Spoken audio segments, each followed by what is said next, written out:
Adonai Rozar Moïtan Navel Amo, Shalom, tout d'abord Adonai Aveshrim Shana pour l'anniversaire de monsieur et que de bonnes choses et un bon retour en Eretz Israël, Bezat Hashem. Mes chers amis, Gal Kadosh, puisque nous sommes veille de Hanouka, un tout petit mot rapide en l'honneur de Hanouka, mais aussi en l'honneur de tous ceux qui depuis la nuit des temps, en tout cas depuis le Mont Sinaï, se battent pour veiller à ce que la parole divine soit respectée dans la lumière.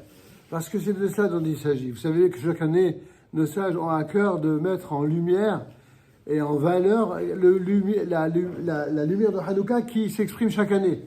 Puisqu'on dit Bayami Mahem Bazemanazé, la fameuse bracha que nous allons réciter en deuxième, c'est en ces jours-ci, Bayami Mahem, en ces jours antiques, à l'époque des miracles qui sont produits pour Hanouka, Bazemanazé, et que certains traduisent à pareil moment.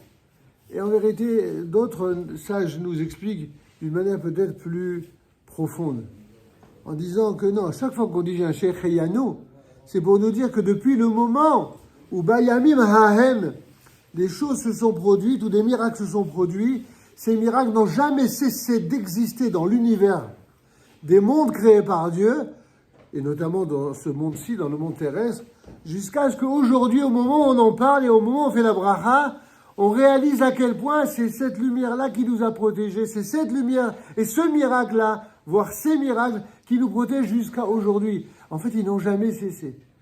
Il y a une nécessité peut-être de comprendre que le peuple d'Israël, il a toujours survécu par miracle. Beaucoup trop de Juifs, notamment des Juifs de l'exil, ne comprennent pas cela. Et je dois dire que, pour rendre en hommage, j'ai pas tellement l'habitude de parler des hommes au sens individuel, en tout cas dans les vidéos publiques, mais je fais par allusion un hommage à un ancien président de la République française qui interrogeait sur les mouvements de va-et-vient en Eretz Israël, c'est-à-dire ceux qui quittent la France pour aller vivre en Eretz Israël, et il a répondu d'une manière extraordinaire, justement pour quelqu'un qui a atteint les si hauts sommets de l'État. Il a dit, celui qui monte en Israël, pour des raisons de conviction religieuse, il n'y a strictement rien à dire. Je respecte cette attitude qui procède d'une démarche religieuse et respectable. Mais celui qui s'en va de la France parce qu'il a peur en raison de l'antisémitisme, ceci est inacceptable, ceci est intolérable. Et je trouve extraordinaire qu'un ancien président français dise des choses pareilles. Parce qu'il a dit deux hidushim intéressants pour une personne non juive.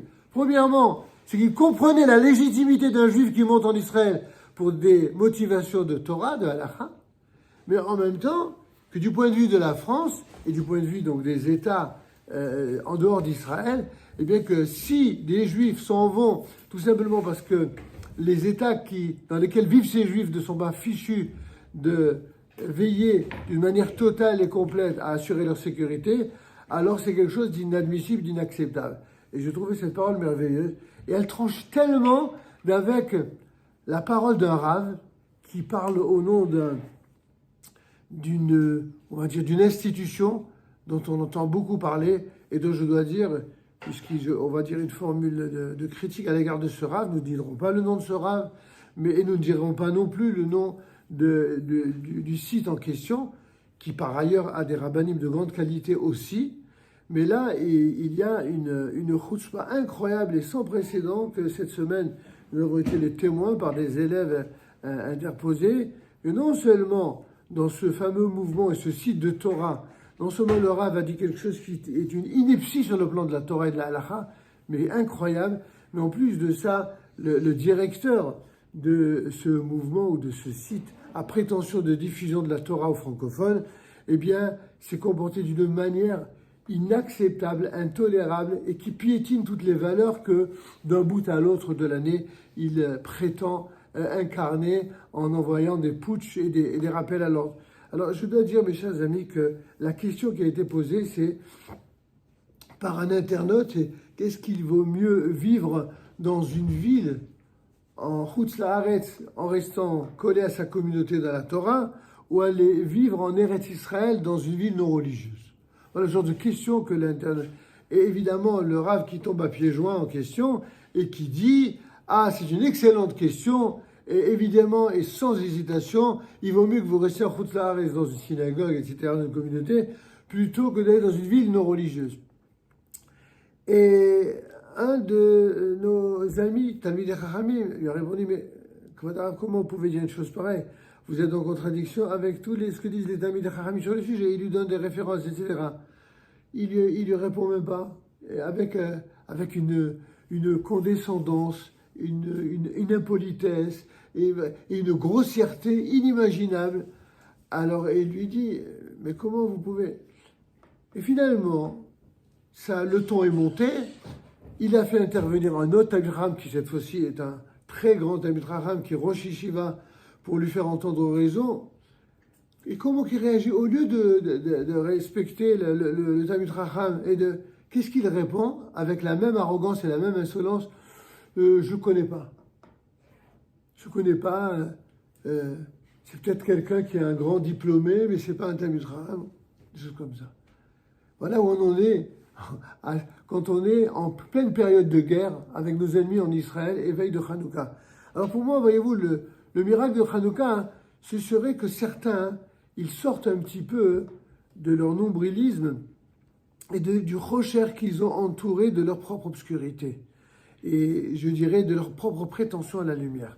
Vous savez, nos sages ont dit que la lumière de Hanouka, c'est la lumière qui existe chez chaque juif, mais qui est capable de rattacher la totalité des juifs à Dieu, à la Torah, mais aussi à l'ensemble des Talmidei Chachamim.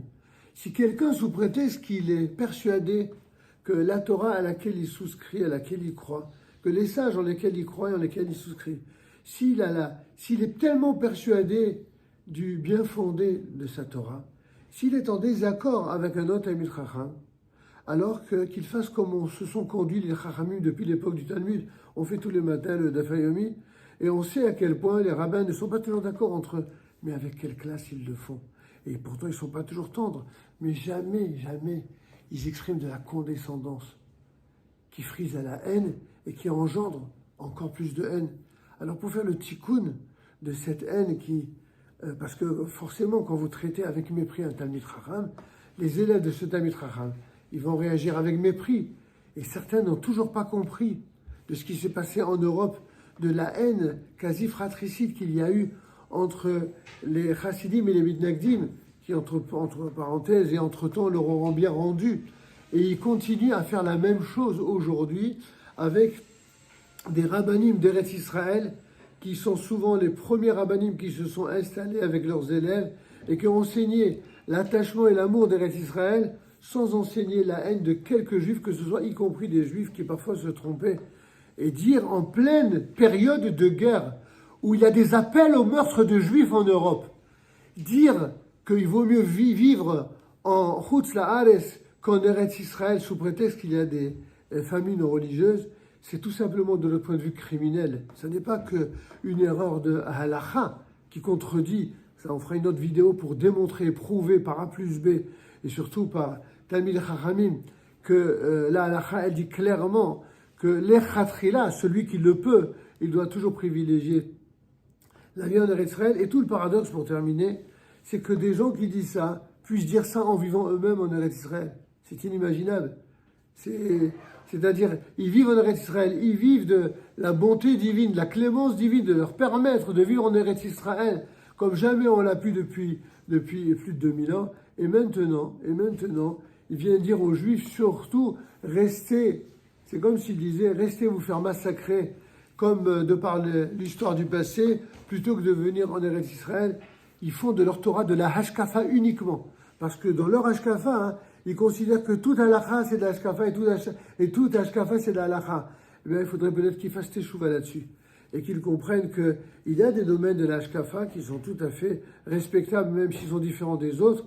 Mais dans le domaine de la halakha, lorsqu'une halakha elle est psuka par tous les grands harmés Israël, et en ce qui concerne le fait de vivre en Eretz Israël, qui repose sur une halakha sur laquelle a été posek le Ramban alav shalom, et dont atteste le Bitrei Tshuva, un des plus grands poskim de tous les temps, qui dit dans la halakha que tous les poskim de toutes les générations sont d'accord avec le Ramban sur lequel il y a une mitzvah minatora de vivre en Eretz Israël.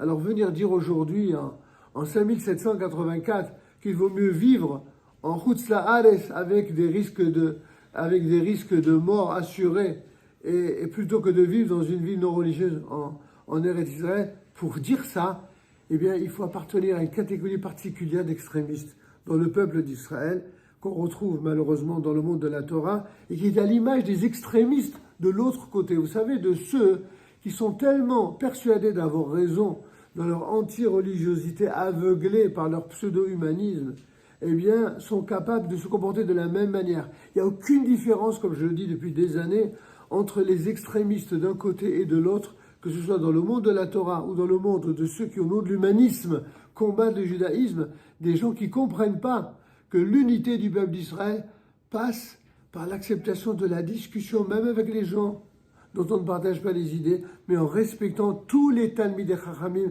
même ceux avec lesquels on ne partage pas les idées. Si on arrive ça cette année, là on pourra avoir ce Nes Hanouka, et de notre point de vue, nous avons la Emouna que c'est ainsi que cela sera. C'est déjà ainsi que cela existe dans la plupart des bons milieux de Torah, Baruch ou Baruch Shemo, dans tous les milieux, toutes Ashkafot confondues, et qu'il en soit ainsi dans toutes les machanot, dans toutes les pensées du peuple d'Israël. Amen. Kenyatzon. Rabbi Hanan Melachshon Beres HaKadosh Baruch Hu Lezakot Tzvei Bechach Il Balaam Torah Mizoyad El Torah Veyadir Kaddish Al Israël.